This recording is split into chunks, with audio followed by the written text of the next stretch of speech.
हमारी जमीन है, हम लोग वहां के रहने वाले हैं, हम लोग मूल्य लोग हैं, तो जंग अच्छी चीज नहीं है। इस चीज में मैं आपके साथ 100% अग्री करता हूँ। ईरान के 120 बिलियन डॉलर पैसे बाहर फंसे हुए हैं, कोई देता नहीं है। आज इस नोट की कीमत 2500 इंडियन रुपीज। आज इस नोट की कीमत कितनी है?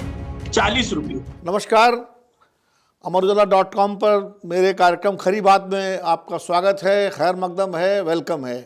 मैं विनोद अग्निहोत्री फिर रूबरू हूँ एक नए मेहमान से, और बहुत ही बेहद ख़ास मेहमान है हमारे साथ, और जो सीधे हमारे साथ ईरान से जुड़ रहे हैं। ईरान के कू शहर में वो प्रोफेसर हैं, अल मुस्तफ़ा यूनिवर्सिटी में इस्लामिक विद्वान हैं, और सबसे बड़ी बात, ख़ास बात ये है वो हिंदुस्तान के ही रहने वाले हैं, लेकिन इस वक्त ईरान में हैं। जमीर जाफरी साहब जो है वो हमारे चैनल में, हमारे प्रोग्राम में जुड़े हुए हैं। यूँ तो इस समय हिंदुस्तान के लगभग तकरीबन हर चैनल में उनका चेहरा दिखाई पड़ रहा है, और हिंदुस्तान, ईरान का जो पक्ष है, खासकर वहाँ की जो सोशियो इकोनॉमिक और कल्चरल जो सिचुएशन है, उसके बारे में बहुत बेहतरीन तरीके से वो हम सबको बता रहे हैं। क्योंकि आमतौर पर हम ईरान के बारे में ईरान के बाहर से ज़्यादा जानते हैं, ईरान के भीतर से जो जानकारी हमको मिल रही है वो काफ़ी दिलचस्प है और हम सबका ज्ञान बढ़ाने वाली है। जमीर साहब, बहुत बहुत स्वागत है आपका, खैर मकदम है आपका, वेलकम है हमारे इस कार्यक्रम में। जमीर साहब, अभी इस वक्त जब हम बात कर रहे हैं तो पाकिस्तान में बातचीत चल रही है इस वक्त, अमेरिका और ईरान के बीच में। क्या लगता है आपको कि ये बातचीत किसी नतीजे पर पहुंचेगी? हाँ, शुक्रिया, बहुत बहुत आदाब अर्ज करता हूँ और उम्मीद करता हूँ आप खैरियत से होंगे, और आपकी सेहत और सलामती के लिए दुआ करता हूँ, और तमाम व्यूवर्स के लिए भी दुआ करता हूँ कि हमेशा जहाँ रहें खुशहाल रहें, सुकून की जिंदगी गुजार रहे हों। देखिए, पहले तो सबसे पहले बुनियादी तौर पर हमें समझना पड़ेगा कि बातचीत किस लिए हो रही है। एक इंपीरियलिस्ट पावर है और अमेरिका, जो चाहता है कि दुनिया के तमाम रिसोर्सेज जो हैं, चाहे तेल हो, गैस हो, दुनिया की हर चीज पे मेरा कब्जा हो। मैं दुनिया को बोलूं कहाँ से खरीदना है, किससे लेना है। वेनेजुएला में तेल है तो मेरा है, क्यूबा में तेल है तो मेरा है, ग्रीनलैंड मेरा है। भाई, हम कंट्रीज को कहेंगे तुम तेल लो, तुम नहीं लो। यानी एक ऐसी मानसिकता जिसको हम इंपीरियलिज्म कहते हैं, उसको, उसके मुकाबले में ईरान खड़ा हुआ है। और ईरान का जो दृष्टिकोण है वो दृष्टिकोण क्रांतिकारी है, और ईरान का दृष्टिकोण ये है कि हर मुल्क को अपने लिए सॉवरेन और अपने लिए खुद के रिसोर्सेज को इस्तेमाल करना चाहिए, और वो अपनी मातृभूमि को फॉरेन इंटरफियरेंस से आजाद कराना चाहते हैं। तो अमेरिका इस नेगोशिएशंस में क्या चाह रहा है कि ईरान के रिसोर्सेज पे उसका कंट्रोल बाकी रहे। ईरान क्या चाह रहा है? पूरे वेस्ट एशिया से अमेरिकन इंटरफियरेंस खत्म हो जाए। तो ये असल दो दृष्टिकोण हैं जो नेगोशिएटिंग टेबल पे बैठे हैं।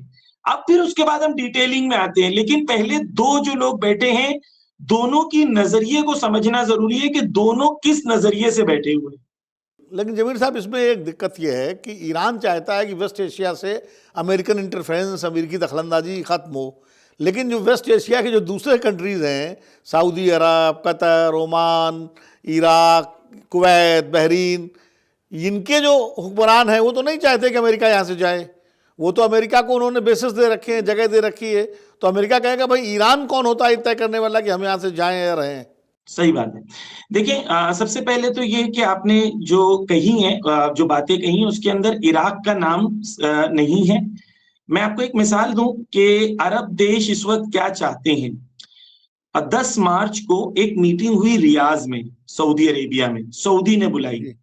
28 फरवरी को इन्होंने ईरान पे हमला किया था, उसके तकरीबन 10 दिन के बाद, जब ये जंग के अंदर इनको पता लगने लगा कि हम हार रहे हैं, हम कमजोर पड़ रहे हैं, तो सऊदी अरेबिया ने तमाम अरब देशों को बुलाया।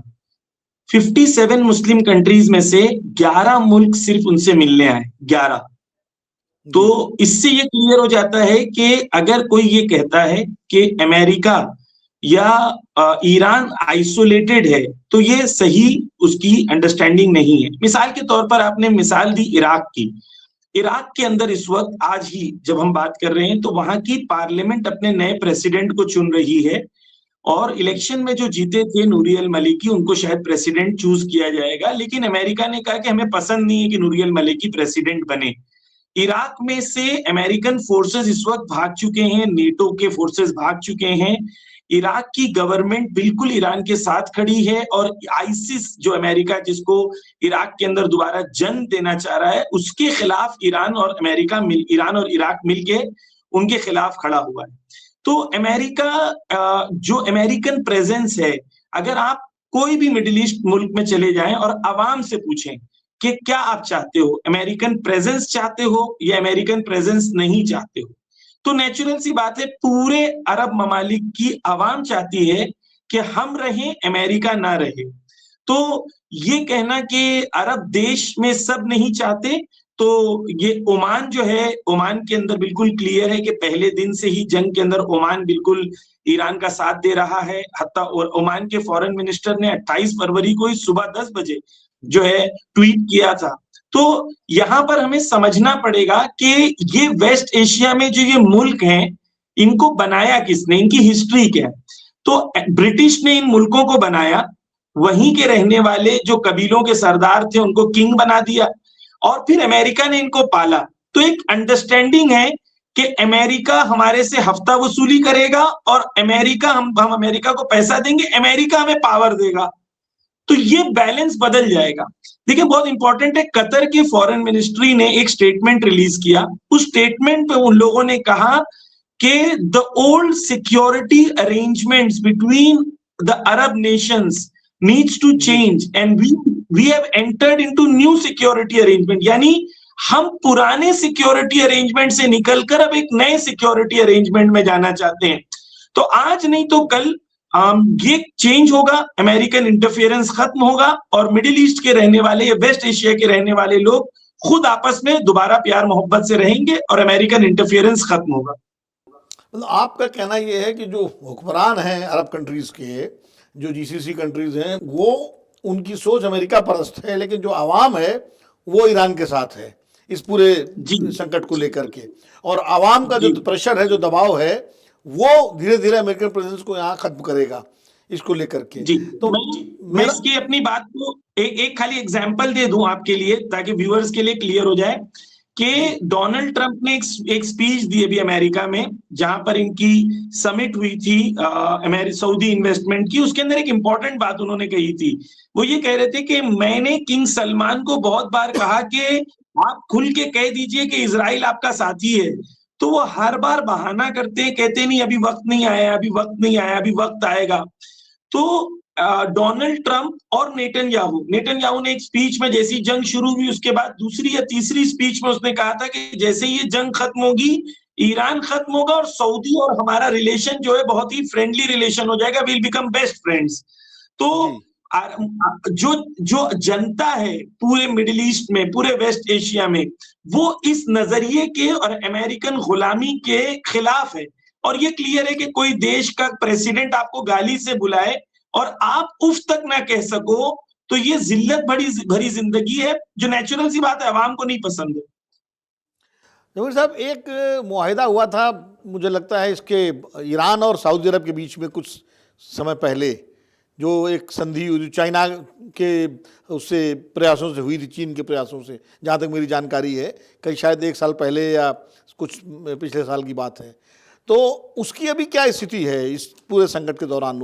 वो मैत्री संधि जो थी वो बरकरार है या छिन्न भिन्न हो गई? देखिए, ईरान में अभी जो हम नए रहबर हैं, रहबर मौज़म हज़रत आयतुल्लाह मुज्तबा खामेनाई, उनका स्टेटमेंट जो भी आया है 2 दिन पहले, उसके अंदर एक इम्पोर्टेंट पॉइंट था और वो तमाम हमारे नेबर्स को उन्होंने एक पैगाम दिया है। उन्होंने कहा है कि देखिए, दुनिया बदल रही है, इस बदलती दुनिया में आपको फैसला करना होगा, क्या आप अभी भी अमेरिका के साथ रह रहे हो या आप नई दुनिया में नए रिश्ते बनाने को तैयार हो। तो अगर ये लोग, जो पूरी दुनिया जान रही है कि अमेरिका, क्योंकि देखिए अमेरिका यहाँ इसलिए था क्योंकि अमेरिका को इन किंग्स को प्रोटेक्ट करना था। अब ये किंग्स कह रहे हैं कि अमेरिका तुम खुद को प्रोटेक्ट नहीं कर पा रहे हो, तो तुम हमें कैसे प्रोटेक्ट करोगे। तो पावर बैलेंस तो बदल गया। अब इस पावर बैलेंस के बदलने में ये अरब बादशाह आज नहीं तो कल ये चीज रियलाइज करेंगे कि अमेरिका हमको डिफेंड करने के लिए यहाँ नहीं है, इजराइल को डिफेंड करने के लिए है। जब ये इस चीज को रियलाइज करेंगे तो फाइनली ये अरब बादशाह न्यू वर्ल्ड ऑर्डर जो क्रिएट हो रहा है उसके अंदर अपने आप को अलाइन कर लेंगे। अगर वो अपने आप को अलाइन करेंगे, चाहे वो सऊदी हो, चाहे वो कतर हो, चाहे वो यूएई हो, क्योंकि देखिए कतर ने पिछले 2 हफ्ते में अपने आप को बिल्कुल अलग कर लिया है इस वॉर से। यानी कतर जी का कोई स्टेटमेंट नहीं आ रहा है, कतर ने एकदम सॉफ्ट लाइन ले लिया है, क्योंकि कतर को पता चल गया कि भाई ये जंग कहाँ जा रही है, अमेरिका नहीं जीत सकता और फ्यूचर हमारा कुछ और होना चाहिए। तो कतर को ये समझ में आ गया, आहिस्ते आहिस्ते सऊदी और यूएई को भी समझ में आएगा। और ये भी मैं आपके व्यूअर्स को बता दूं कि सऊदी और यूएई में बहुत बहुत बड़ा वॉर है। यानी सऊदी और यूएई जो है, सूडान में भी इन लोग आपस में लड़ रहे हैं और कई कई जगह जो जंगे हो रही हैं, तो उन जंगों के अंदर सऊदी और यूएई की आपस में लड़ाई है। तो ऐसा नहीं है कि ये जीसीसी कंट्रीज आपस में बहुत अच्छे हैं, ऐसा नहीं। तो ये वॉर के बाद एक नया मिडिल ईस्ट बनेगा और उस नए मिडिल ईस्ट में पावर चेंज होंगे और उस नए पावर के अंदर दो फिक्र गालिब होगी, एक कि अमेरिकन गुलामी को कंटिन्यू करना है, या दूसरा कि हमें इंडिपेंडेंट बनना है और अपने रिसोर्सेस को अपने फायदे में इस्तेमाल करना है। ईरान इस नजरिए का हामिल है कि हम अपने रिसोर्सेस को अपने बेनिफिट के लिए, अपने रीजन के बेनिफिट के लिए यूज करें, अमेरिकन इंटरफियरेंस को खत्म करें। ये बिल्कुल ईरान का क्लियर स्टैंड है। तो चाहे सऊदी हो, चाहे वो कतर हो, चाहे वो यूएई हो, तो ये तमाम कंट्रीज को अपने लिए डिसीजन मेकिंग इस हवाले से करनी होगी और इस नए वर्ल्ड ऑर्डर में अपने आप को एडजस्ट करना होगा। इस नए वर्ल्ड ऑर्डर में और खासकर मिडिल ईस्ट का जो ऑर्डर जो नया बनने वाला है जिसकी आप बात कर रहे हैं, इसमें इजराइल की कोई जगह होगी कि नहीं होगी? क्योंकि ईरान की लीडरशिप तो ये मान के चलती है कि इजराइल का खात्मा होना चाहिए। बहुत अच्छा आपने सवाल किया है। देखिए, मैं थोड़ा सा वक्त लूंगा इस सवाल को जवाब देने के लिए ताकि हमारे व्यूअर्स के लिए क्लियर हो जाए। सबसे पहली बात यह है कि ईरान इजराइल के एग्जिस्टेंस को अग्री नहीं करता। क्यों? उसका रीजन क्या है? अब मैं इसको थोड़ा क्लियर कर दूं। इसका मतलब ये नहीं है कि ईरान ज्यूज के खिलाफ है या ईरान चाहता है यहूदी जिंदा ना रहे या यहूदियों को मार देना चाहता है। ये इसकी गलत एक्सप्लेनेशन है। सबसे पहले तो मैं ये बता दूं कि आपके लिए, आपके व्यूअर्स के लिए शायद थोड़ा सा ताज्जुब होगी शायद, कि पूरे वेस्ट एशिया में, जिसे इन लोग मिडिल ईस्ट कहते हैं, पूरे वेस्ट एशिया में इजराइल के बाद सबसे बड़ी यहूदियों की आबादी कहां पर है?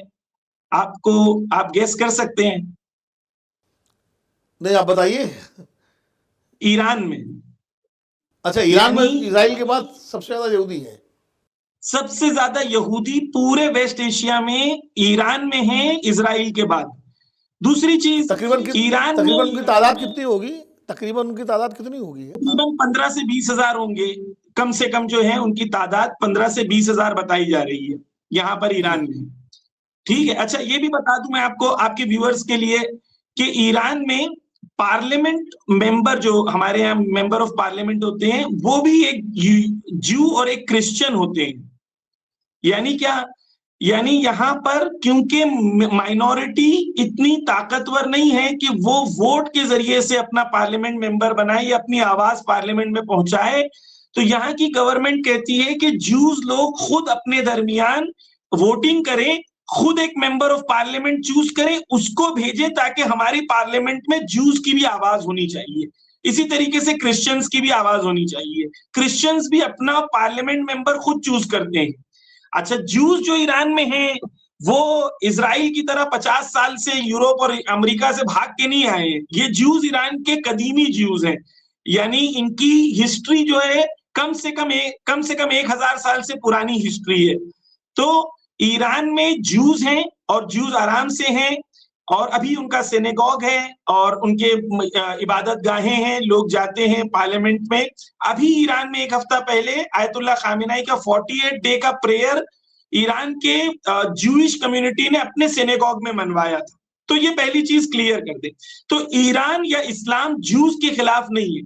अब जब ईरान कहता है कि आयतुल्लाह खामेनाई कहते हैं कि भाई इजराइल खत्म हो जाना चाहिए, इसका मतलब क्या है? इसका मतलब यह है कि इजराइल एक ऑक्यूपेशन फोर्स है। यानी मैं माजरत, मैंने जहां इंग्लिश इस्तेमाल किया हूं, अगर आप चाहें तो अपने व्यूअर्स के लिए हिंदी नहीं, मैं शायद समझ मेरे रहा जहन हूँ। नहीं, व्यूअर्स समझ रहे हैं इस बात को। जी, आप बोलिए। फोर्स, यानी एक ऐसी कंट्री है कि भाई यहूदियों को जर्मनी में मारा गया, बहुत बुरा हुआ, हम भी कहते हैं बुरा हुआ, लेकिन अगर जर्मनी में मारा गया इसका मतलब ये नहीं कि किसी और कंट्री में जाके आप कहो कि भाई 50% अपनी जमीन आप दे दो, अब क्योंकि उनको जर्मनी में मारा तो भाई ग्रीनलैंड दे दो उनको, जर्मनी में कोई कंट्री दे दो। आप आए और आपने आके, क्योंकि ये लोग दोबारा उस जमाने में ब्रिटिश थे, तो 1917 में बेल्फोर अग्रीमेंट होता है, बेल्फोर्स अग्रीमेंट होता है, जिसके तहत ये कहते हैं कि भाई 40% पैलेस्टाइन जो है वो इजराइल को दे देंगे। भाई क्यों दे देंगे, किस लिए दे देंगे? यानी आप किसी की जमीन पर आकर आप कौन होते हो फैसला करने वाले? तो यहां पर फिर वो 1917 से आगे बढ़ता है, 1937-38 में फिर रिवॉल्ट होता है। तो एक खुलासा उसका ये है कि इजराइल एक ऑक्यूपाइंग फोर्स है, वैसे ही जैसे ब्रिटिश था, ब्रिटिश ईस्ट इंडिया थी इंडिया में।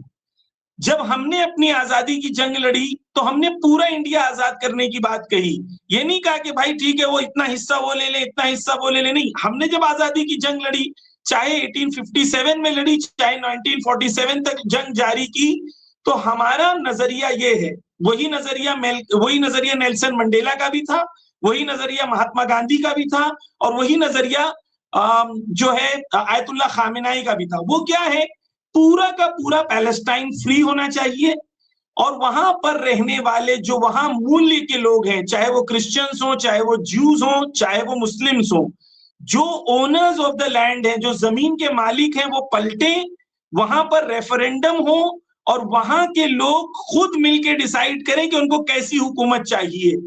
अमेरिका और यूरोप से आए हुए लुटेरे जिन्होंने उनकी जमीनों को लूटा है, उन्हें वापस जाना चाहिए, और एक नया मुल्क फलस्तीन के नाम से होना चाहिए, जहां पर हर मुल्क के लोगों को रहने की आजादी होना चाहिए, इक्वालिटी होना चाहिए, और सबके लिए इक्वल लॉज होना चाहिए। वो कहते हैं इजराइल नहीं होना चाहिए, इसका मतलब ये नहीं कि यहूदियों को मार दिया जाए, नहीं, उसका मतलब ये कि पैलेस्टाइन पूरा का पूरा आजाद होना चाहिए। ये ईरान का नजरिया है और बिल्कुल क्लियर नजरिया है, इसमें ईरान कोई ढकी छुपी बात नहीं करता। नहीं, लेकिन संयुक्त राष्ट्र संघ ने जो है टू नेशन थ्योरी को मान्यता दी है कि भाई फिलिस्तीन भी बने और इजराइल भी रहे, इसमें क्या दिक्कत है? जी देखिए, ये भी आपका सवाल बहुत अच्छा है कि यूनाइटेड नेशन ने तो मान लिया इजराइल, आप क्यों नहीं मान रहे हैं, है ना? तो अब मैं आपको एक और चीज मैं कहूंगा। देखिए, तो यूनाइटेड नेशन बनने से पहले एक चीज थी जिसे कहते थे the league of nation, 1940s में, ठीक है, जब तक हमारा मुल्क हिंदुस्तान आजाद नहीं हुआ था। तो द लीग ऑफ नेशन में इंडिया को उस time the league of nation ने एक्सेप्ट कर लिया था एज अ ब्रिटिश कॉलोनी, और हमारे लिए वहां लिखा जाता था कि इंडियन ब्रिटिश कॉलोनी है। तो क्या हमने मान लिया कि भाई अगर आप कहोगे कि इंडियन ब्रिटिश कॉलोनी है तो वहां के रहने वाले लोग ये मान लें क्योंकि उनकी जमीन पे कब्जा हो गया है, यूनाइटेड नेशन ने आके थप्पा लगा दिया, मैं अपना घर छोड़ के चला जाऊं? तो ये अगर एक हिंदुस्तान एक ऐसा मुल्क है जो क्रांति की बात करता था और जो क्रांति की बात करता है, जो क्रांतिकारी मुल्क है, तो उसके लिए जरूरी है कि वो एक कोई भी नेशन अगर अपनी आजादी की जंग लड़ रहा है तो उसे सपोर्ट करना चाहिए।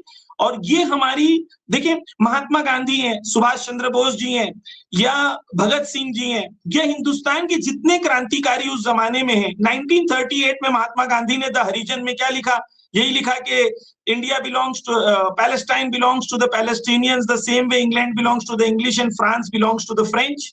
क्लियरली लिखा। सुभाष चंद्र बोस जी ने 1941 में अपने एक आर्टिकल में लिखा कि the role of British is to divide and rule like they have done in Ireland, Palestine and India. तो हमारे क्रांतिकारी जो उस जमाने में थे, ये नेल्सन मंडेला जो थे, जो लोगों ने अपार्थाइड हुकूमतों के खिलाफ जंग करी है, तो वो लोग तो हमेशा ये चाहते थे कि भाई पैलेस्टाइन आजाद हो।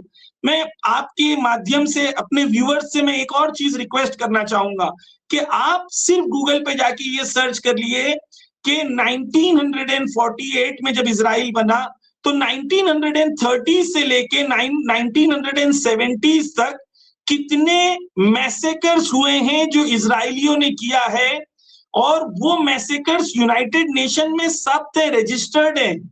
आप यानी इन लोग ये करते थे कि एक गांव में जाते थे, वो गांव के तमाम मर्दों को मार देते थे, औरतों को बलात्कार करते थे, मर्दों को कुएं में डाल देते थे और बच्चों का कत्ल कर देते थे। ये इनकी हिस्ट्री है। तो अगर इस तरीके से गांव गांव पे हमला करके कब्जा किया गया हो तो हम सारी हिस्ट्री भूल जाएं। हम कहें भाई ठीक है वो जुल्म हो गया, उनकी जमीनों पे कब्जा हो गया। अब हम जो है यूनाइटेड नेशन के हिसाब से कहेंगे भाई यूनाइटेड नेशन बोलता है मान लो तो आप मान लो। क्यों मान ले भाई? हमारी जमीन है, हम लोग वहां के रहने वाले हैं, हम लोग मूल्य लोग हैं, हमारे ऊपर जमीर जुल्म साहब, हुआ क्योंकि उनके पास ताकत ज्यादा थी तो हम मान लें। ये जमीर साहब, ये फलस्तीन की लड़ाई तो लंबे समय से चल रही है और आगे भी चलेगी। ये जो फिलहाल जो सीज फायर को लेकर के बाद जो बैठक चल रही है इस्लामाबाद में, उसमें फलस्तीन के मुद्दे पर तो कोई चर्चा होनी नहीं है, उसमें तो बात इसी युद्ध की होगी। तो इसको लेकर के जो 10 पॉइंट चार्टर जो ईरान ने दिया है, अमेरिका उसको मानने के लिए तैयार नहीं है। उन्होंने 15 पॉइंट डिमांड लेटर दिया है, उसको ईरान मानने के लिए तैयार नहीं है। तो बात बनेगी कैसे? अगर बात बिगड़ती है तो फिर बात वही की वही हो जाएगी, फिर मिसाइलें चलेंगी, फिर बम गिरेंगे और फिर जो है मासूम लोग मारे जाएंगे। देखिए, जंग अच्छी चीज नहीं है और जंग नहीं होनी चाहिए, लेकिन जंग थोपी जाए तो जंग को और जुल्म को कबूल कर लेना भी अच्छी चीज नहीं है। जुल्म के सामने खड़ा रहना, जैसे जैसे भगत सिंह जी खड़े थे या जैसे हिंदुस्तान के क्रांतिकारी खड़े थे, उसी तरीके से हमारी भी जिम्मेदारी है कि जहां पर भी जुल्म हो तो जुल्म के खिलाफ खड़े रहना चाहिए। तो जंग अच्छी चीज नहीं है, इस चीज में मैं आपके साथ 100% अग्री करता हूं। अब मैं आपको एक चीज यहाँ पर आपके व्यूअर्स के लिए, आप तो काफी पढ़े लिखे हैं, मैं माजरत में आपके सामने चीजें कह रहा हूँ, मैं कुछ चीजें कह रहा हूँ शायद आपको पता होंगी, लेकिन व्यूअर्स के लिए मैं कहना चाह रहा हूँ। नहीं, कई चीजें हमें भी नहीं पता है, अच्छा लग रहा है मुझे जी। जी नहीं, जंग अच्छी चीज नहीं है, लेकिन दुनिया जो है ना आज, वो दुनिया नहीं है कि जहां पर आप प्यार मोहब्बत से बात करें और ये लोग मान जाएं। ईरान ने 20 साल नेगोशिएशन किया, 20 साल, और 20 साल में ईरान के नेगोशिएशन में ईरान को सिर्फ सैंक्शंस मिले। ईरान के 120 बिलियन डॉलर पैसे बाहर फंसे हुए हैं, कोई देता नहीं है। ईरान के पैसे हैं लेकिन बोलते हम नहीं देंगे। ईरान यानी ईरान को इस तरीके से मजलूम बनाया गया।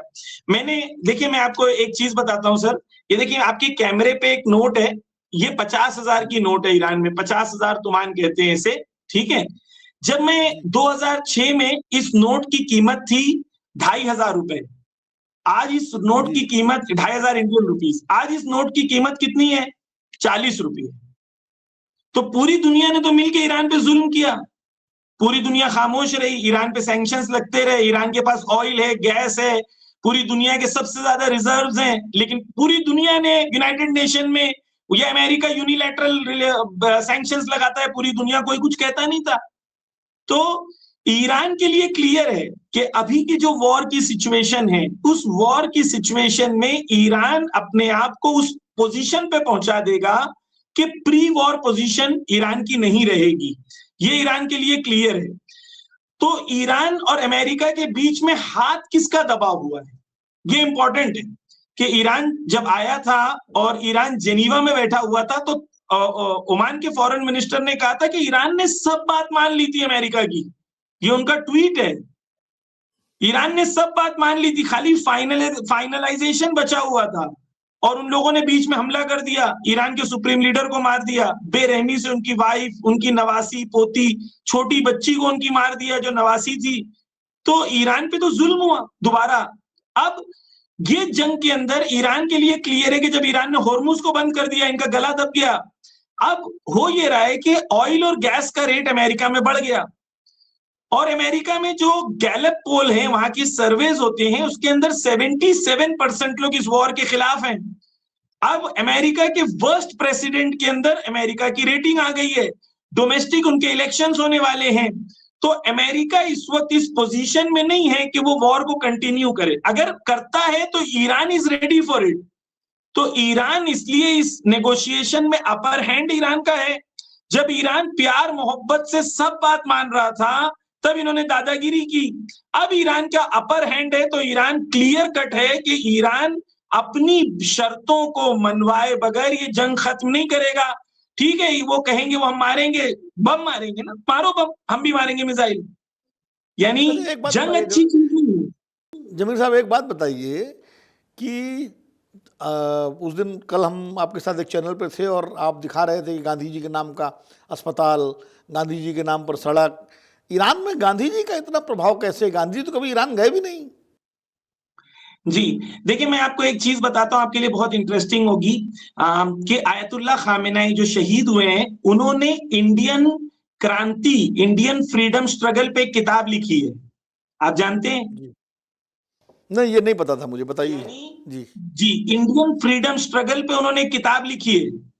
और अगर आप उनकी वेबसाइट पे जाएंगे तो आप खाली सर्च करिए इंडिया, तो शायद जी आपको 1000 से ज्यादा बार इंडिया का मेंशन उनकी वेबसाइट पे मिल जाएगा कि वो अपनी तकरीरों में इंडिया को बार बार मेंशन करते थे।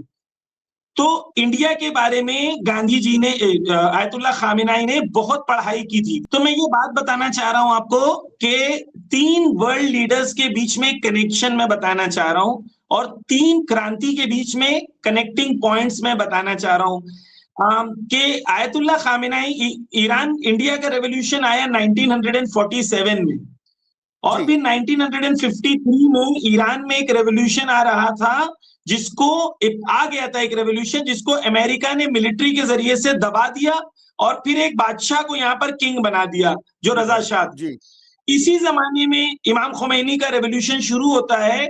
तो आयतुल्लाह खामेनेई कहते हैं कि मैंने इंडियन फ्रीडम स्ट्रगल को गौर से पढ़ा और देखा कि किस तरीके से पब्लिक पार्टिसिपेशन इंपॉर्टेंट होता है एक रेवोल्यूशन में। और फिर उसके बाद मैंने इस्लामी तौर पर उसको अपनी विचारधारा, जो इस्लामी करबला का कल्चर है, उससे उसको ऐड किया, ताकि ये जो पब्लिक पार्टिसिपेशन है उसमें बलिदान का जज्बा कैसे बढ़े। तो इंपॉर्टेंट ये है कि गांधी जी ने या गांधी मूवमेंट को आयतुल्लाह खामेनेई ने पढ़ा बहुत अच्छे से। और जी फिर 1979 में ईरान में रेवोल्यूशन आता है, तो वो कहते हैं कि हमने इंडियन फ्रीडम स्ट्रगल क्रांति से चीजें सीखी कि कैसे बादशाह को उठा के फेंका जाता है, और उसको हमने यूज भी किया। और उसके अलावा और भी इस्लामिक विचारधाराएं थी उनकी, करबला और इमाम हुसैन और ये सब चीजें भी इंपॉर्टेंट थी, लेकिन इंडियन फ्रीडम स्ट्रगल को उन्होंने पढ़ा। अब आते हैं एक और मीटिंग के बारे में। एक मीटिंग हुई है जिसके अंदर आप गौर करिए कि वीडियो ऑनलाइन अवेलेबल है, व्यूअर जाके चेक कर सकते हैं कि नेल्सन मंडेला आयतुल्लाह खामेनेई से मिल रहे हैं। और जब मिल रहे हैं तो आयतुल्लाह खामेनेई को वो नेल्सन मंडेला कह रहे हैं, यू आर माय लीडर। ये कौन आयतुल्लाह कह रहे हैं? खामनेई साहब नेल्सन को, मंडेला। नेल्सन जी, मंडेला। ये वीडियो इंटरनेट पे अवेलेबल है कि नेल्सन जी मंडेला आयतुल्लाह खामेनेई को कह रहे हैं, यू आर माय लीडर। अब आयतुल्लाह खामेनेई बाद में एक्सप्लेन करते हैं एक वीडियो में कि हमारे बीच में क्या हुआ था।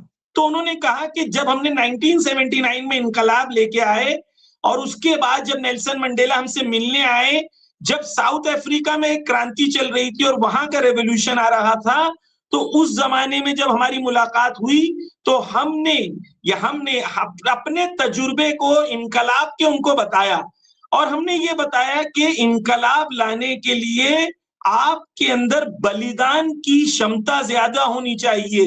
आपकी आवाम में बलिदान देना और आवाम के दिलों पर आपकी हुकूमत होना, ये 2 फैक्टर जरूरी होते हैं इनकलाब लाने के लिए। तो दुश्मन से मुकाबला पीपल वर्सेस पावर हो जाता है जब आपके लोग आपके साथ रहते हैं और उनके अंदर बलिदान देने की क्षमता ज्यादा हो जाती है। तो उन्होंने कहा कि जब साउथ अफ्रीका में रेवोल्यूशन आ गया तो नेल्सन मंडेला हमसे मिलने आए और नेल्सन मंडेला ने हमसे कहा कि आपकी मीटिंग हमारे रेवोल्यूशन के लिए बहुत इंपॉर्टेंट थी। नहीं, तो जमीर साहब इसका तो मतलब मैं कह रहा था, जो इसका वो रात जो है जब ट्रम्प ने कहा था, ट्रम्प साहब ने, कि आज एक बड़ी पुरानी सिविलाइजेशन जो है ख़त्म हो जाएगी और मैं दुआ करता हूँ ईरान के लोगों के लिए कि और उसके बाद लग रहा था कि आज अमेरिका बहुत ज़बरदस्त तरीके से हमला करेगा, बॉम्बिंग होगी सारे पावर प्लांट्स पे, ब्रिजेस पे, जो घोषणा की थी। तो लाखों लोग जो ईरान के निकले थे सड़कों पर, और जो जिन्होंने अपने पावर प्लांट्स को घेर लिया था, अपने पुलों पर बैठ गए थे, नियत थे बिल्कुल शांतिपूर्ण तरीके से, तो ये क्या उसी गांधीयन वैल्यूज़ का असर था जो आयतुल्लाह खामनेई साहब ने अडॉप्ट किया था, जिसकी वजह से लोग निकले सड़कों पर? जबकि आमतौर पर जंग के समय तो लोग बंकरों में छिपते हैं। जी, देखिए गांधी जी खुद करबला से इंस्पायर्ड थे। गांधी जी ने खुद द हरिजन में लिखा था कि आई लर्न फ्रॉम इमाम हुसैन, मैंने इमाम हुसैन से ये सीखा है कि कैसे बलिदान दे के इंसान कामयाब हो सकता है। तो गांधी जी खुद करबला से इंस्पायर्ड थे, इमाम हुसैन से इंस्पायर्ड थे। और इमाम हुसैन शिया आइडियोलॉजी में कोर वैल्यू है। गांधी जी से ये एक फ्रीडम स्ट्रगल के अंदर ये सीखा गया है कि पब्लिक को रास्ते पे कैसे लाया जाता है। बलिदान देने की क्षमता शिया आइडियोलॉजी में हमेशा से है, क्योंकि वो इमाम हुसैन का गम मनाते हैं, करबला का गम मनाते हैं। जी वहां कोर वैल्यू ये है कि अगर हक के लिए बलिदान देना हो, जान देनी हो, तो तुम्हें गौर फिक्र नहीं करना है। अगर तुम्हें अपना सर भी कटाना पड़े तो सर कटाने के लिए तैयार हो जाओ, लेकिन सर नहीं झुकाना। ये करबला की सीख है, करबला का लेसन है। तो यहाँ के लोगों में जो कोर वैल्यू है वो करबला का है। और डेफिनेटली जो महात्मा गांधी की भी वैल्यू है वही वैल्यू है कि आप किस तरीके से जालिमों का सर झुकाते हैं, वेपन से नहीं, लेकिन किस तरीके से पब्लिक मूवमेंट से। और देखिए ये 40-45 दिनों में जो हुआ है ना, दुनिया को आके ईरान को स्टडी करना चाहिए कि कैसे ये मुमकिन है कि एक देश में जहां पर बम गिर रहे हैं, वहीं पर हर रात को लाखों लोग रास्ते पे आके खड़े हो रहे हैं और कह रहे हैं कि हम अपनी मिलिट्री के साथ खड़े हैं। और ये जंग सिर्फ मिलिट्री की नहीं है, ये जंग हमारी भी है, ये जंग जनता की भी जंग है। तो इसमें वो क्रांतिकारी फिक्र जो इमाम हुसैन और करबला से मिलती है, वो सेंट्रल ड्राइविंग फैक्टर है जो यहाँ की जनता के अंदर मौजूद है। और ये जनता जानती है कि हमारे सामने एक जालिम बादशाह है, एक जालिम इंसान है, और हम मानवता के लिए पूरी दुनिया की तरफ से इस जालिमों का मुकाबला कर रहे हैं। जब लोगों के अंदर ये एथिकल और ये मानवता और ये नैतिकता की फीलिंग आती है, तो इससे बलिदान देने का जज्बा जो है लोगों के अंदर बढ़ जाता है। मैं अभी ये कहूंगा, मैं खुद उस रात को, मैंने अपने इंस्टाग्राम पे वीडियो शेयर किए हैं, मैं खुद उस रात को लाइव था, ये बताने के लिए जी कि जी लोगों में क्या जोश है। यानी वो तो मैंने ये देखा इंपॉर्टेंट आपको, है कि लोग जानें। वो तो जी मैंने कई चैनल्स पे देखा आपको, आप लाइव थे, अपनी गाड़ी से भी जो है दिखा रहे थे लोगों जी को, कैमरे को करके। आपका तो बड़ा जी योगदान है इस पूरे उसमें, ईरान का पक्ष रखने में और ईरान की भीतरी जो हालात हैं उसको दिखाने में। मैं बस दो छोटे छोटे सवाल आपसे पूछूंगा इस डिस्कशन को जी कंक्लूड करने के लिए। पहला ये, ठीक है जी आपने कहा कि कुर्बानी, शहादत, बलिदान और गांधीयन वैल्यू और इमाम हुसैन की वैल्यूज, इन वैल्यूज में ये हुती, हमास और हिजबुल्लाह को मदद करने का कहाँ तक जो है जस्टिफाइड है कि ये जो संगठन है जो जिनको लेकर के अंतर्राष्ट्रीय समुदाय में उनको आतंकवादी संगठन माना जाता है, इनको जो मदद जो ईरान करता है वो कहाँ तक जायज़ है? जी, बहुत अच्छा सवाल है। मैं आपको इसको विस्तार से बताऊंगा, आपके व्यूअर्स को समझाऊंगा, लेकिन जहां पर आप अगर मेरे से डिसएग्री करते हैं तो आप मुझे कहिएगा, हम लोग उस पर एक्सचेंज ऑफ व्यूज कर सकते हैं। ठीक है, पहली चीज तो ये है कि हम आतंकवाद के खिलाफ हैं, और आतंकवाद के मुकाबले में सबसे ज्यादा कुर्बानी किसी ने दिया है तो हमने दिया है। आतंकवाद से लड़ने वाले, आतंकवाद को खत्म करने वाले हम लोग हैं। आप ये कहेंगे कैसा आपका क्लेम है, मैं आपको भी क्लेम का आंसर देता हूं। जी आईसिस बना जो यहाँ पर इराक और सीरिया में, ये दुनिया की सबसे बड़ी और सबसे ज्यादा घिनौनी जो संगठन थी, जो पहले अल कायदा थी बाद में आईसिस बनी। ये दोनों संगठन दुनिया की, हर आदमी कहेगा कि भाई ये दुनिया की बदतरीन आतंकवादी संगठन थी, राइट। अब मैं यहां पर आपके व्यूअर्स के लिए 2 पॉइंट क्लियर करना चाहता हूं, फिर मैं हिजबुल्लाह, हुसी और हमास पर भी आऊंगा, उनका भी मैं डिटेल में एक्सप्लेनेशन दूंगा। आप डिसएग्री भी करेंगे तो मैं आपकी बात को समझने की कोशिश भी करूंगा।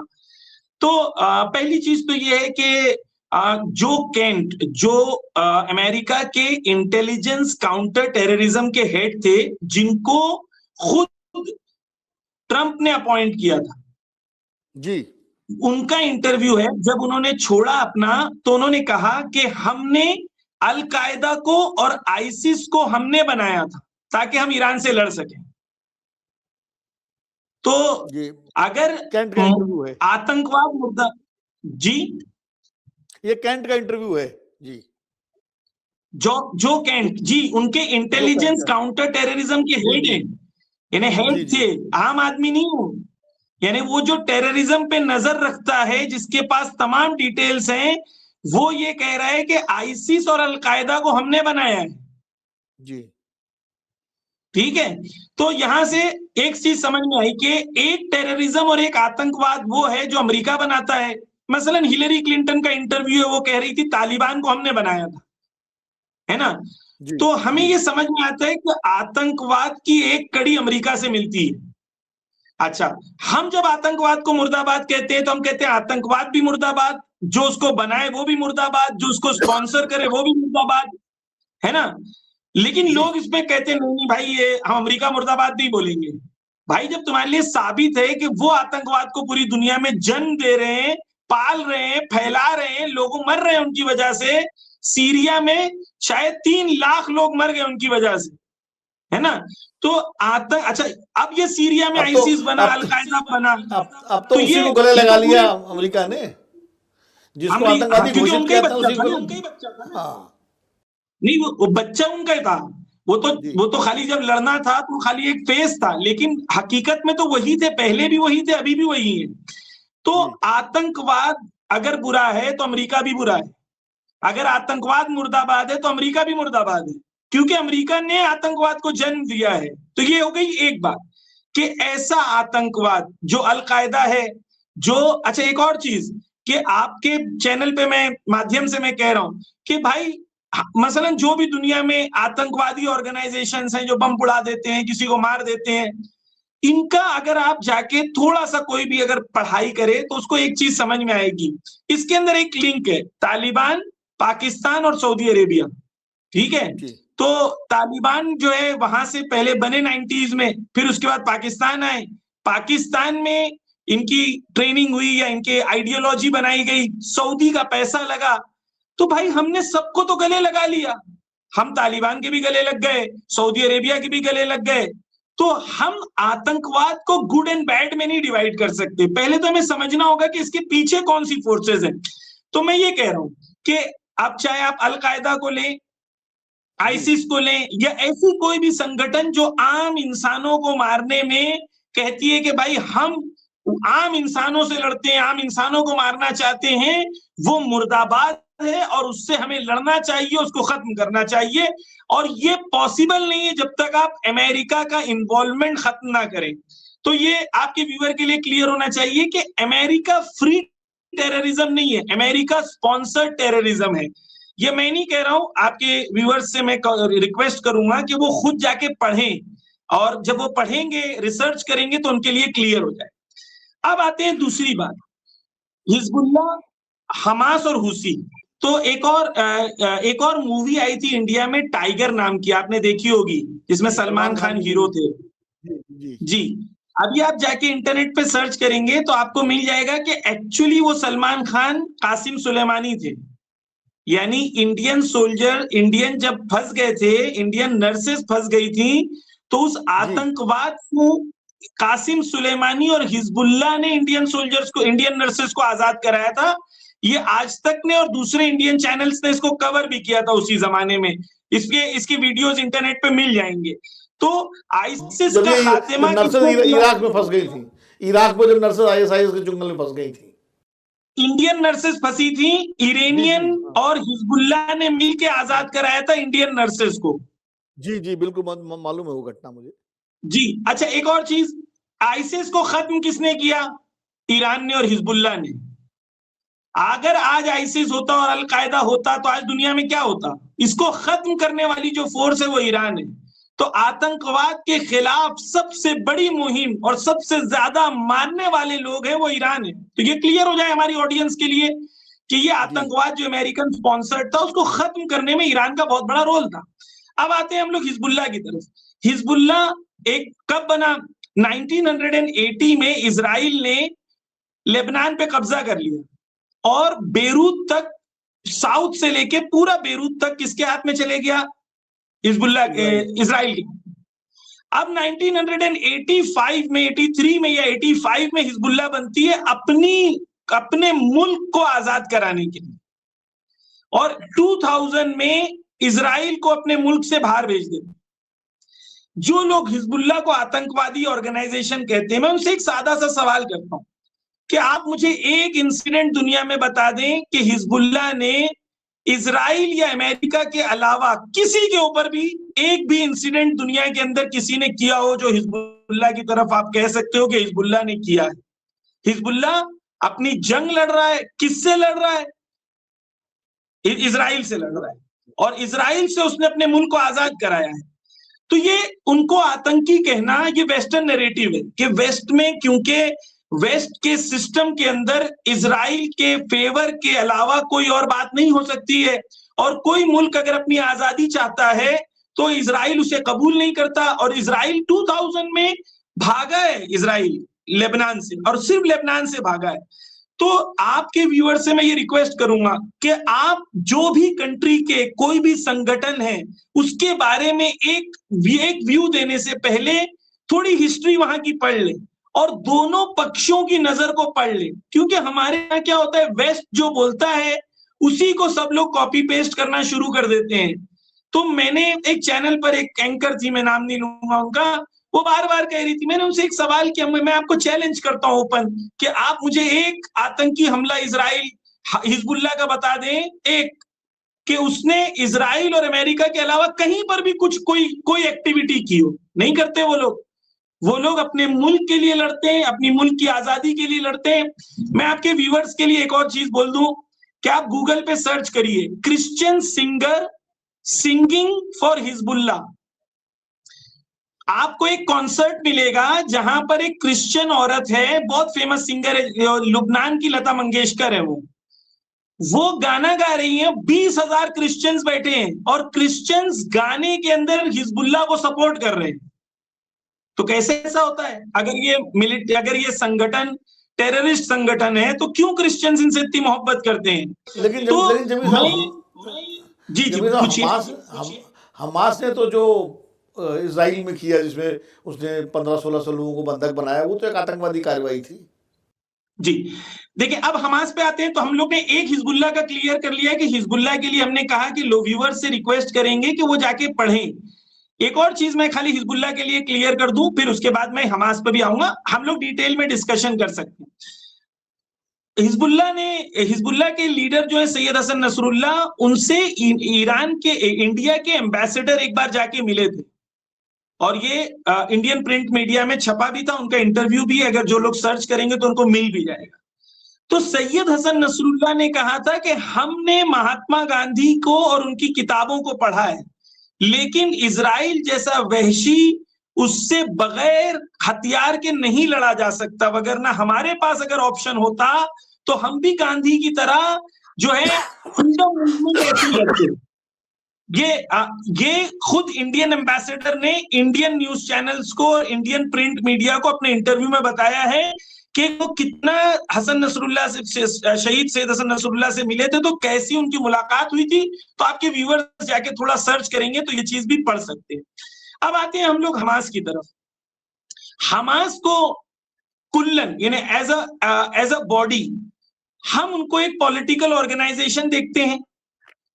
डिटेलिंग ऑफ 7th मार्च, उसके अंदर मैं ये क्लियरली कहूं, अगर 7th मार्च में कोई भी मजलूम मारा गया, कोई बच्चा मारा गया, ठीक है, या कोई मजलूम इंसान मारा गया, हम उसे कंडेम करते हैं। इसमें कोई वो नहीं है, यानी हम लोग इसको कोई छुपा के बात नहीं कर रहे हैं कि मैं अपनी नजर दूं। लेकिन हमारे लिए ये भी क्लियर होना चाहिए कि 7 अक्टूबर से पहले क्या हुआ था, यानी 7 अक्टूबर का रिजल्ट एक्शन था या रिएक्शन था। या पैलेस्टाइन के बारे में मैं कुछ चीजें आपको बताऊंगा, शायद आपके व्यूअर्स के लिए इंटरेस्टिंग होगी, कि पैलेस्टाइन के 20,000 से ज्यादा लोग इजरायली आते हैं, रात को उठाते हैं, ले जाते हैं, और जब ले जाते हैं जेल में बंद कर देते हैं। 20-20 साल लोग जेल में बंद रहते हैं, उनका ना कोई रिकॉर्ड होता है, ना कोई हिसाब होता है। 20-20 साल तक वो ऐसी होते, कहां है नहीं पता। एक एक गांव में आते हैं और पूरे पूरे गांव के लोगों को कहते हैं बाहर निकलो। वीडियोज है यूट्यूब पे, आप देख सकते हैं। जब उनसे पूछा जाता है भाई कि क्यों, किसी और का घर है, क्यों इसको घर से बाहर निकाल रहे हो, कहते नहीं हमें तो ईश्वर ने 5000 साल पहले ये घर दे दिया था, और बोल रहे भाई कि किसी का घर लूटना तो बुरी बात है। वो कहते नहीं, मैं नहीं लूटूंगा तो कोई और लूट लेगा, इससे अच्छा है कि मैं ही लूट लूं। अच्छा, ये वो चीजें हैं जो इंटरनेट पे अवेलेबल हैं एविडेंस के तौर पर। गांव गांव, शहर शहर ऐसे लोगों के घरों में घुस के निकाल रहे हैं। आप देखें, एक चीज मैं व्यूअर से रिक्वेस्ट करूंगा, सर्च करें कि सबसे ज्यादा बच्चे जेल में कहां बंद हैं। इजराइल में फलस्तीन के बच्चे 12 साल, 10 साल, 11 साल, 8 साल, 6 साल उठा लेके चले जाते हैं, बंद कर देते हैं। तो पैलेस्टाइन के अंदर मैं कुछ चीजें बताऊं ताकि हमारे लिए क्लियर हो कि पैलेस्टाइन की सिचुएशन समझे, कि उस जमीन को जहां पर मेरे एक दोस्त गए थे पैलेस्टाइन, उन्होंने कहा पानी लीजिए, और वो पानी जब पिया उन्होंने तो कहा ये कुल्ली कर दी। उन्होंने कहा ये पानी पीने के लायक नहीं है।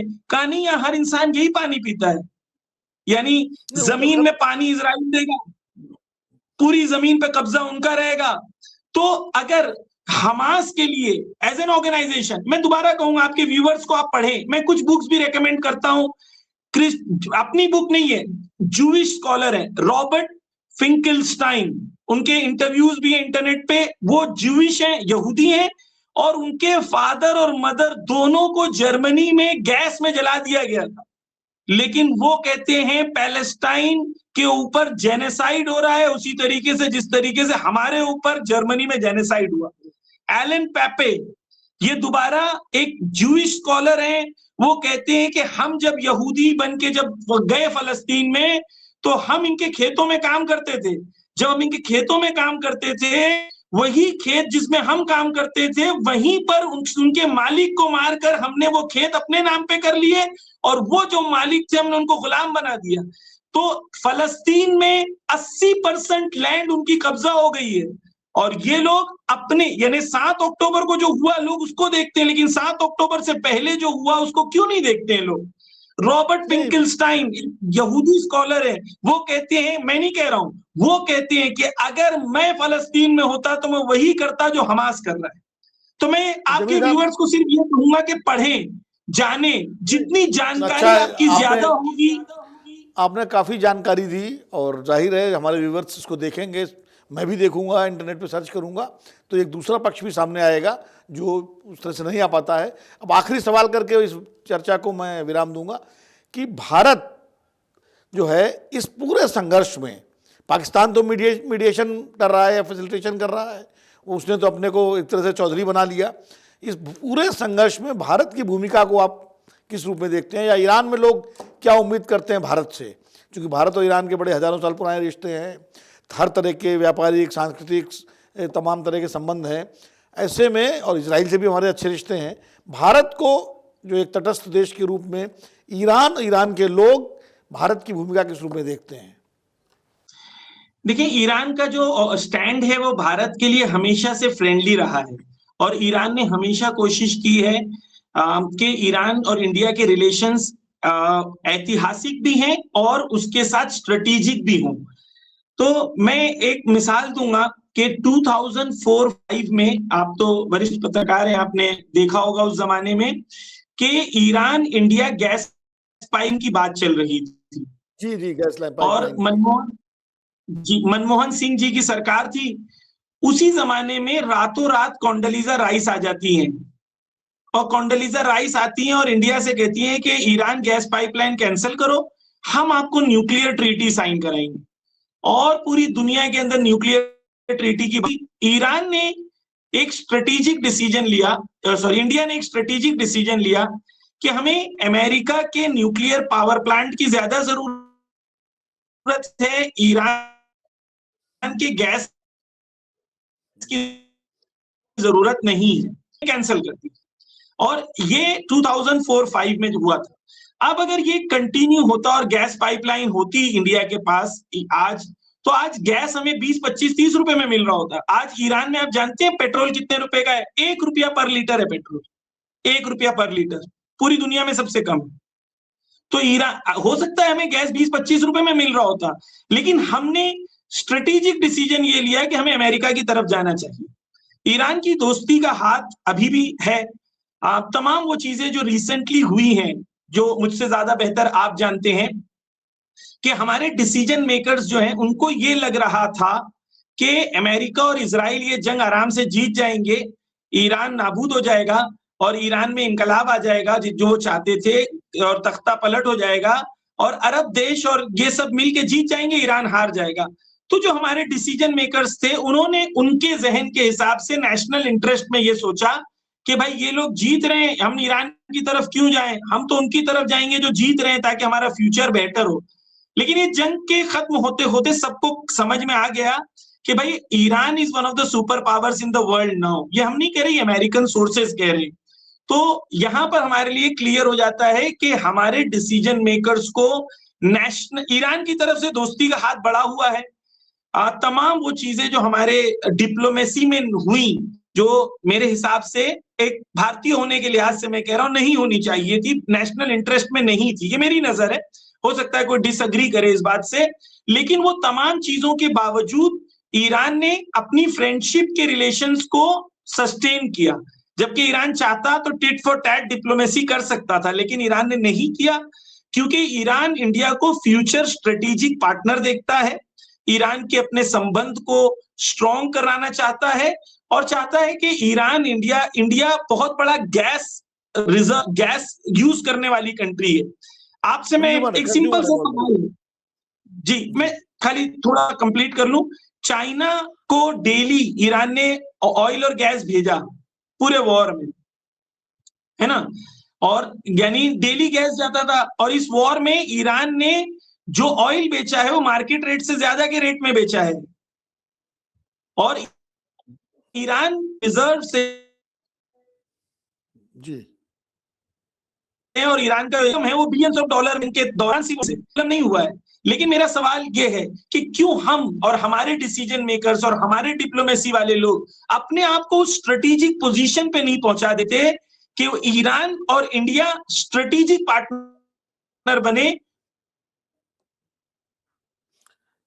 उसके लिए एक शर्त है, यानी वो इंडिया के साथ ईरान के साथ भी हो, ये दोनों का लॉन्ग टर्म होना पॉसिबल नहीं है। मैं एक खाली बात अपनी बोल के अपनी बात को खत्म करना चाहता हूं। देखिए, मैं व्यूअर्स को भी कहना चाहता हूं कि YouTube पे सर्च करिए, मोसाद के फॉर्मर चीफ एक हैं, उनका एक YouTube पे इंटरव्यू है। उस इंटरव्यू में वो कहते हैं कि जिस तरीके से हिजबुल्लाह को पेजर लगा के हमने उड़ा दिया, उनके इतने सोल्जर्स को, वो ये कहते हैं, मैं नहीं कह रहा हूं, वो कहते हैं कि दुनिया की हर मिलिट्री के साथ हम लोग यही कर सकते हैं। यानी हमने उनके मिलिट्री के अंदर अपने ऐसे सामान भेजे हैं कि कल हम एक बटन दबा के उनकी मिलिट्री के अंदर ये धमाके करा सकते हैं। अगर कोई मुल्क मोसाद का हेड ये बोलता है, ये कितनी खतरनाक बात है। नहीं, निश्चित रूप से ये तो मतलब इस तरह की बातें जो है जो मोसाद ने कहा है वो तो ख़तरनाक होगी। मुझे लगता है कि अब इस कार्यक्रम को पूरा करने का वक्त आ गया है। जमीर साहब से संपर्क भी टूट गया हमारा, और अब हम इस कार्यक्रम को इस नोट के साथ विराम देते हैं कि ईरान का जो पक्ष है वो जमीर साहब ने बहुत बेहतर तरीके से रखा है, अब विस्तार से रखा है। हमारे व्यूअर उससे बहुत कुछ जानकारी ले सकते हैं, क्योंकि आमतौर पर जो हम देखते सुनते हैं वो पश्चिमी देशों से जो जानकारी आती है, ईरान के बाहर से जो जानकारी आती है, उसके आधार पर हम देखते हैं, अपने निष्कर्ष निकालते हैं। अब हम दोनों पक्षों को अगर देख करके, उनकी तुलना करके, उनका विश्लेषण करके कोई निष्कर्ष निकालेंगे तो शायद वो ज़्यादा सच्चाई के करीब होगा। इसलिए किसी भी देश के बारे में, किसी भी समस्या के बारे में हमको दोनों पक्षों की जानकारी करके अपना विश्लेषण करना चाहिए, वो ज़्यादा उचित है। और जहाँ तक भारत की बात है, इस संकट में भारत के एक तटस्थ देश की भूमिका है। ये सही है कि पाकिस्तान इस वार्ता को उसने आयोजित किया है, एक तरह से उसने दुनिया को दिखाने की कोशिश की है कि वो फैसिलिटेटर, वो मीडिएटर है, हालांकि मीडिएटर नहीं है, फैसिलिटेटर है। और ईरान को तो बड़ा संकोच था वहाँ जाने में, लेकिन अब जब बातचीत वहाँ हो रही है, ऐसे में बातचीत कितनी सफल होगी कि नहीं होगी, ये सब भविष्य के प्रश्न है। मुझे लगता है बेहतर यही है कि अगर कोई समझौते का रास्ता निकलता है ईरान और अमेरिका के बीच में, तो निश्चित रूप से दुनिया के लिए एक अच्छा संदेश होगा, अच्छी खबर होगी। क्योंकि युद्ध समस्या का हल नहीं है, समस्याओं का हल हमेशा बातचीत से होता है, और जो बातचीत हो रही है हम उम्मीद करेंगे कि वो कामयाब हो और कोई रास्ता निकले और ये खाड़ी का संकट खत्म हो और दुनिया के सामने जो ऊर्जा संकट की चुनौती है वो भी खत्म हो। इसी के साथ आप सबका धन्यवाद इस कार्यक्रम में जुड़े रहने के लिए। अगले कार्यक्रम में फिर मिलेंगे किसी नए मेहमान के साथ। नमस्कार, मुझे इजाज़त दीजिए। अगर आप ये वीडियो YouTube पर देख रहे हैं तो हमारे चैनल को सब्सक्राइब कर बेल आइकन दबाएं और Facebook पर देख रहे हैं तो हमारे पेज को लाइक करें।